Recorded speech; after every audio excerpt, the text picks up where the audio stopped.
अस्सलाम वालेकुम, मैं हूं डॉक्टर सादिया कमाल।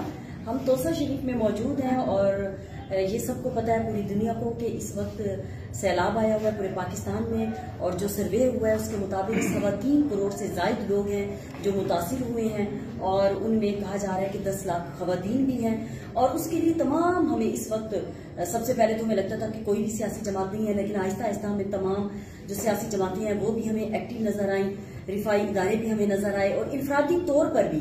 और यकीन जानिए पहली दफा देखा कि हर बंदा मदद करना चाहता है। आज जैसे ही हम तोसा शरीफ में यहाँ पर आए हैं तो हमें सबसे बड़ी जो बात नजर आई कि तहरीक लब्बैक के मरकजी रहनुमा जनाब साद रिजवी यहाँ पर मौजूद हैं और वो यहाँ पर दूसरी मरतबा आ रहे हैं। तो आज हम आपकी उनसे मुलाकात तोसा शरीफ में करवाते हैं और बताते हैं कि तहरीक लब्बैक सैलाब ज़दगान के लिए क्या कर रही है। और खूबसूरत बात यह है कि रेस्क्यू रिलीफ से हम आगे तामीर नौ में रिहेबिलिटेशन पे जा रहे हैं। अस्सलाम वालेकुम मोहतरम साद रिजवी, कैसे हैं आप?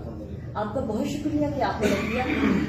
मोहतरम साद रिजवी, बहुत कम उम्री में आप पे एक बहुत ही बड़ा कहना चाहिए कि जिम्मेदारी आन पड़ी है, तो आप इसको कैसे ले रही हैं? और खास तौर पर इस वक्त हमारे मुल्क में पूरा आफत ज़दा है और आप जा रही हैं, दौरा कर रही हैं और उनकी मदद कर रही हैं, तो आप तोसा शरीफ में क्या इधर सराइकी एरिया में दूसरी मरतबा तशरीफ लाई हैं? जी बिस्मिल्लाहिर्रहमानिर्रहीम। मैं तोसा में उस दौरान आया था जब यहाँ पर पानी भरा हुआ था और पानी की जो हाइट थी वो उस वक्त तकरीबन 6-7 फुट थी जब वो डिब हो रहा था। लोगों को रेस्क्यू ऑपरेशन चल रहा था उस वक्त और लोगों की मदद की जा रही थी, उन्हें निकाला जा रहा था, दरख्तों से उतारा जा रहा था, मतलब इलेक्ट्रिक पोल से नीचे उतारा जा रहा था। उस वक्त मैं यहाँ आया था और उसके बाद अब दोबारा, क्योंकि उस वक्त की जरूरियात अलग थी, आज जरूरियात अलग हैं, उनको मैं देखने के लिए हूँ साथ और मैं इनको देख कर गया था कि किस हालत में थे और उसके बाद जो बैकअप था उसके लिए वापस गए और दोबारा से चीज़ों को लाइन अप किया और अब दोबारा यहाँ पर आए हैं और लोगों का दर्द और दुख और अब उनको साथ रहने के लिए अपना घर चाहिए, टेंट नहीं चाहिए और उनको रहने के लिए अब पीने के लिए साफ पानी चाहिए। मिनरल वाटर पर यहाँ पर इतनी देर गुजारा नहीं हो सकता, तो उनके लिए पानी का इंतजाम और जो उनका बचा गुजर घर है या नहीं रहा तो जिसके निशानात बाकी हैं वहां पर कुछ उनके लिए किया जा सके, उसकी देखभाल और उसको आगे सिलसिले को चलाने के लिए यहाँ पर। जी, ये तो बहुत नेक काम है तहरीक लब्बैक कर रही है। मोहतरम साद हुसैन रिजवी साहब, ये बताइए कि आपके डोनर्स कौन है, कौन आपको सपोर्ट कर रहा है कि आप यहाँ पर सबकी मदद कर सकें? हमारे डोनर्स हमारे कारकुन हैं, कौम है, अवाम है और जिस तरह से हमारे तक रीच है वो हमें सपोर्ट कर रहा है। हमारे पूरे मुल्क में इमदादी कैंप्स लगे हुए हैं और उनके ऊपर सपोर्ट आ रही है। बाकी हमारे मरकजी कैंप भी लगे हुए हैं, वहाँ पर भी लोग हर तरह से सपोर्ट कर रहे हैं, नकद की सूरत में, राशन की सूरत में, पाकिस्तान के बाहर से ओवरसीज पाकिस्तानी भी बिल्कुल बड़ी तादाद में वो भी कर रहे हैं और उनके जो यहाँ रिश्तेदार हैं उनको वो भेजते हैं, वो यहाँ पर राशन जो भी जरूरियात हैं बदलती रहती हैं। साफ ज़ाहिर है अभी मेडिसिन की काफी जरूरियात थी, इसके बाद अभी साफ ज़ाहिर कंस्ट्रक्शन के मामलात में जरूरियात हैं, तो जिस तरह लोग हमसे पूछते हैं कि आपको क्या चाहिए उसके हवाले से हमारे साथ लोग पूरी कौम ताउन कर रही है। अच्छा मोहतरम साद हुसैन रिजवी, ये बात तो आपने ठीक बताई है, लेकिन जहाँ पर तामीर नौ है वहाँ पर ये बहुत बड़ा ट्रॉमा है। जैसे कई माओ के बच्चे बह गए हैं और कई मर्द जो हैं वो घर के सरबराह वो चले गए हैं, पानी में लाशें तक नहीं मिली, तो क्या उनके लिए कोई आपने इस तरह से सोचा है कि हम उनको ट्रॉमा से, जहनी खलफशार से, नफ्सियाती जो इश्यूज हो जाते हैं उनके लिए भी क्या काउंसलिंग का काम करेंगे आप? जी बिल्कुल करेंगे। उनके लिए हमारे यहाँ जितने भी मामलात हैं तालीम के हवाले से, हम एक तो चाहते हैं कि अगर वो यहाँ पर तालीम हासिल करना चाहे तो हम उनके लिए स्कूल्स वगैरह बनाएं। अगर वो यहाँ पर नहीं समझते कि बड़े शहरों में जाने के लिए वो तैयार हैं तो हम उनको बड़े शहरों में लाहौर, पिंडी, कराची, इस्लामाबाद और बड़े शहरों में लेकर जाने के लिए तैयार है। जैसे डीजी खान है, हम वहाँ पर भी उनकी तालीम का और रहने सहने का इंतजाम करने का सोच रहे हैं। तो अब हम निकल आए हैं रेस्क्यू और रिलीफ से, हम आगे जा रहे हैं तामीर नौ में। तो इस वक्त पाकिस्तान के बाहर से बहुत सारे ममालिक इमदाद दे चुके हैं और हमारा हर एक बंदा इस वक्त फंड रेजिंग कर रहा है और हर बंदा चाहता है, और इस दफा बहुत खुशी की बात है, हमारी इस पाकिस्तानी आवाम में बहुत जज्बा है।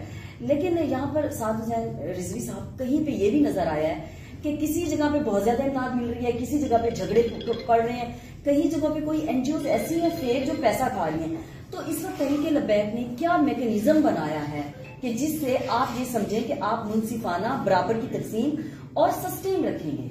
देखिए जो है ना, नुकसान से पहले, तामीर नौ से पहले नुकसान का तखमीना जरूरी है।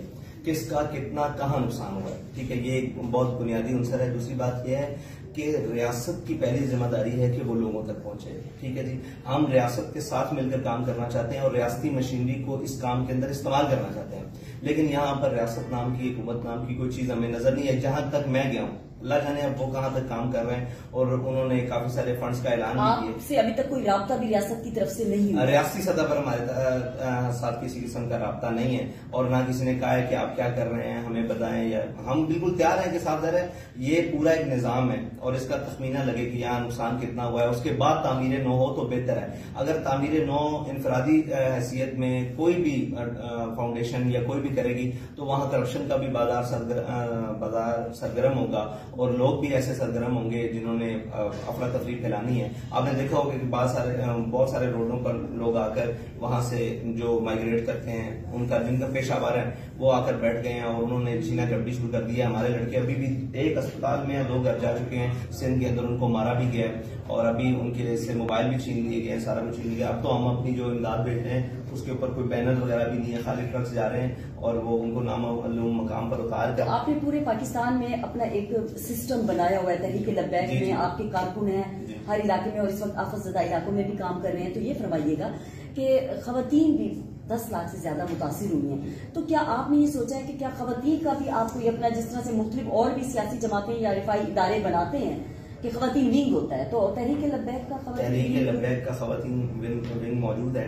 हमारी MPA साहिबा हैं कराची से, तो उनको यहाँ पर नहीं आना चाहिए था? आप 2 दफा आ चुके हैं, वो नहीं आए। सुने डॉक्टर साहिबा, हमारी जो MPA सरवत साहिबा है, वो हमने उनको सादर है। हमारा खवातीन का एक मसला है, हमारी घरेलू खवातीन वर्क में मौजूद है, हमारी लेडी डॉक्टर्स मौजूद हैं। आप अगर उनका इंटरव्यू करना चाहें, उनसे मिलना चाहें, वो यहीं पर मेरे ख्याल से जामपुर के करीब कहीं मौजूद हैं, तो आप उनसे मिल सकती हैं। तो हमारी खवातीन, और हमने खवातीन के मसाइल को एक बंद लिफाफे के अंदर सारे मामला को करके उन तक पहुंचा रहे हैं, और उनकी जो जरूरियात हैं वो यहाँ पर पहुंचा रहे हैं। और हमारे यहाँ से भी डॉक्टर साहिबा हैं, वो काम कर रही थी, उन्होंने हमारे हसन भट्ट साहब से रब्ता, वो यहाँ पर आए हुए थे, ऑपरेशन की टीम में थे, उनसे रब्ता किया है। जो जरूरियात उन्होंने बताई हैं वो एक बड़ी तादाद में, बल्क तादाद में इंशाल्लाह हम उनको देने के लिए जा रहे हैं कि आप खवातीन की मदद करें। ये बहुत अच्छा कर रहे हैं आप। ये बताएं, बस आखिरी सवाल आपसे करूंगी, जो अब सियासत में हम देख रहे हैं, जो इस वक्त जलसे भी हो रहे हैं, अवाम भी इस वक्त पानी में और मुसीबत में घिरी हुई है, बहुत ऐसी चीजें चल रही हैं। मुस्तकबिल में आप क्या देखते हैं? क्या तहरीक लब्बैक अलहदा तौर पे एक जमात बन के आएगी, या किसी से आप इत्तेहाद करेंगे? किस तरह से सियासी मंजरनामा आप देखते हैं? सियासी मंजरनामा तहरीक लब्बैक का तो 2018 में बहुत क्लियर हो चुका है। तहरीक लब्बैक पाकिस्तान 2018 में एक अपनी शनाख्त के साथ सियासी जमात बनकर उभरी, और पाकिस्तान के सियासी पर, और इंशाल्लाह अभी भी अपनी शनाख्त के साथ वो हर तरह से काम कर रही है। असल में मसला ये है कि हमारे यहाँ सियासत का मकसद जो है ना, वो अल्लामा इकबाल की जुबान में है कि सरवरी दर्दीने में खिदमत करी है, अदले फारूकी व फकरे हैदरी। तो हम जो है ना सियासत का मकसद खिदमत रखते हैं, ना कि चोर बाजारी और ये सारे मामला। एक बड़ी लंबी तफसील है, और उसको ना ही छेड़ा जाए तो बेहतर है, वरना ये मामला कहीं और। बिल्कुल दुरुस्त फरमाया आपने कि एक लंबी तहरीर है, लेकिन हमें वो कहते हैं खिदमत खल्क के वास्ते पैदा किया गया है इंसान को। तो बस मैं आखिरी ये इसी सवाल पे खत्म करूंगी कि देखिए, तहरीक लब्बैक इस बात पे यकीन रखती है, या रसूल अल्लाह लब्बैक, और नबी पाक ऐसी इंसानी हस्ती थे कि हम कहते हैं लक़द रसूलुल्लाह उस्वतुन हसनतुन। तो मुझे ये बताएं कि कहीं इस तरह की शिद्दत पसंदी या वो तो नहीं हो लोगों में आएगी, क्योंकि इस्लाम में है ला इकराह फिद्दीन, दिन में कोई जबर नहीं है कि हाँ तहरीक लब्बैक आगे लोगों को मजहब की बुनियाद पे, फिरके की बुनियाद पे, नस्ल की बुनियाद पे, जुबान की, इलाके की बुनियाद पे तफरीक ना हो। हम मजहब की बुनियाद पे भी सबको इक्वली ट्रीट करें, जिस तरह से पाकिस्तान का कयाम अमल में लाया गया। तो आप बहैसियत तहरीक लब्बैक के रहनुमा होने के अपने जो वर्कर्स हैं उनको इस बात की तरगीब देते रहते हैं कि वो इस बात की आपकी तकलीफ करें? देखिए जी, दीनियात के उसूल अलग हैं, और जो आपने बात की ला इकराह फिद्दीन, कुरान यहाँ तक नहीं है, आगे भी है कद तबय्यन रुश्द मिनल गय, ये भी है। तो दीन में बिल्कुल किसी किस्म का जबर नहीं है, और हमारे लोगों ने, आपको कहीं से पूरे पाकिस्तान या पूरी दुनिया में शिकायत नहीं आएगी कि उन्होंने किसी की मदद करने से पहले ये पूछा हो कि तुम कहाँ से ताल्लुक रखते हो, तुम्हारा दीन क्या है, तुम्हारा मजहब क्या है, तुम्हारा फिरका क्या है, लेकिन की है। लेकिन हमारी ईमानियात की बात वो अलग है। हमारा स्टांस है नामुस रिसालत पर, वो दुनिया का किसी मजहब से ताल्लुक रखने वाला हो, किसी नस्ल रंग से ताल्लुक रखने वाला हो, वो हमारा बुनियादी दुश्मन है, वो रहेगा। हमारे आका मौला सल्लल्लाहु अलैहि वसल्लम की हम देखें एक बात बुनियादी उसूल करते हैं, हम सबको मानते हैं मगर मुस्तफा के बाद, बस इतनी सी हमारी बुनियादी चीज है। हमारा झगड़ा किसी से वो दूसरी बात के ऊपर नहीं है कि वो कहां से और कैसे है, उसका रंग नस्ल क्या है।